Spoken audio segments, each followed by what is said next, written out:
Donc, comme vous voyez, la loutre, elle a une façon un petit peu particulière de nager. Donc, elle ondule du corps un peu comme une... Si vous êtes là-haut, vous pouvez les suivre à la trace parce qu'elles ont, comme vous pouvez le voir, des bulles. Donc, à la surface, vous voyez tout le temps une traînée de bulles derrière elles.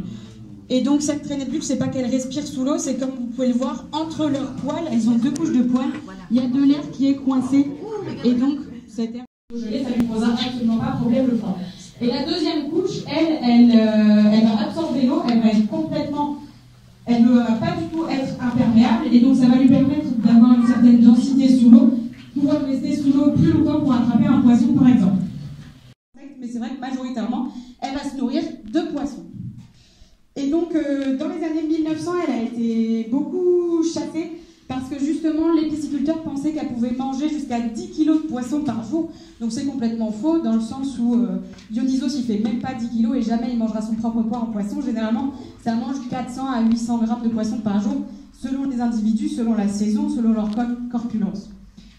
Donc, dans les années 1900, on les a beaucoup chassés pour que les poissons absorbaient ces substances. Les loutres, en mangeant les poissons, accumulaient aussi ces substances dans leur organisme.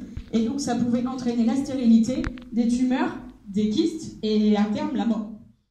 Plus récemment, il y a eu un autre facteur qui a fait que la loutre a beaucoup disparu de nos rivières et de la France de manière générale.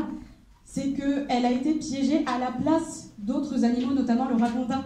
Donc vous verrez tout à l'heure, on vous présentera le ragondin, qui est une autre espèce, qui partage le même milieu avec la loutre. Donc des fois, les pièges, ils prennent les loutres parce qu'ils ne font pas la différence entre un animal protégé ou non.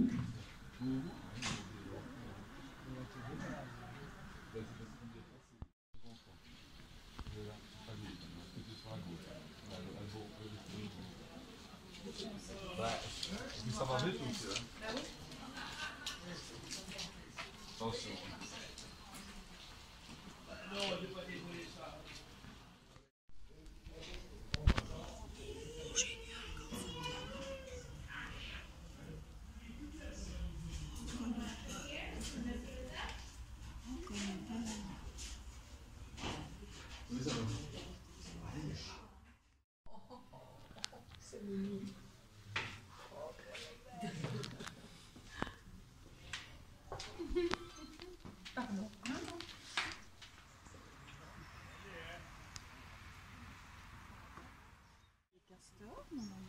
Non.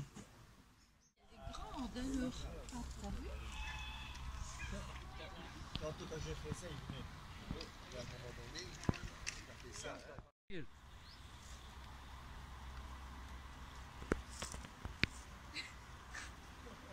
Ah, c'est lire, hein?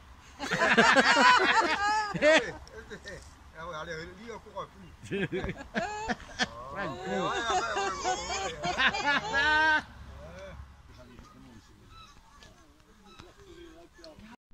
Pas souvent. Mais elles sont en groupe, hein, souvent. Ben ouais. T'as vu qu'il y en a qui... Ils ont tous un jabot. C'est parce que c'est la façon dont ils le déploient. Elle est toute proche. Elle est baguée, t'as vu? Ouais, oui, j'étais là. Oui, mais bah oui.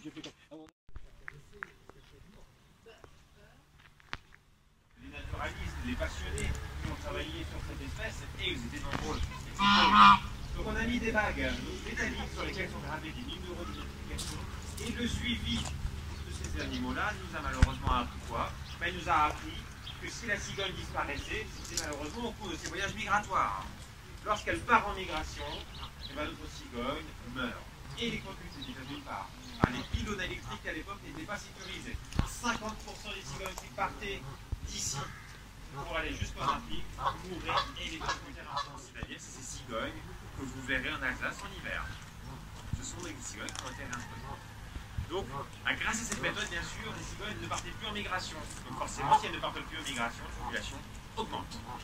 Nous sommes passés d'une population de moins de 10 couples nicheurs, moins de 2 couples nicheurs sauvages dans les années 80, à une population qui est montée maintenant à près de 900 couples nicheurs. Donc vous voyez qu'on ne considère d'ailleurs plus la cigogne blanche comme étant une espèce menacée. Nous avons d'ailleurs arrêté le programme de reproduction. Alors vous allez peut-être me dire, ouais. jeunes de l'année qui vont ouvrir la voie de migration sans adultes. Ce n'est pas un apprentissage, c'est inné chez la cigogne. Donc ça veut dire que nos jeunes cigognes sont déjà partis en migration. Vers le 15 août, elles ouvrent la voie migratoire. Tous les jeunes partent ensemble, elles ne savent pas où aller, comment y aller, elles ne savent pas pourquoi y aller, elles savent qu'il faut y aller. C'est un instinct. Et ce sont les adultes encore migrants qui fermeront la voie de migration un mois plus tard. Donc nous sommes actuellement en pleine période de migration. Alors, je dis c'était, effectivement je parle au passé, parce que maintenant on ne peut plus dire que là, ça serait faux. D'ailleurs, sachez une chose, mais en voulant sauver le symbole de la région Alsace, on l'a indirectement perdu.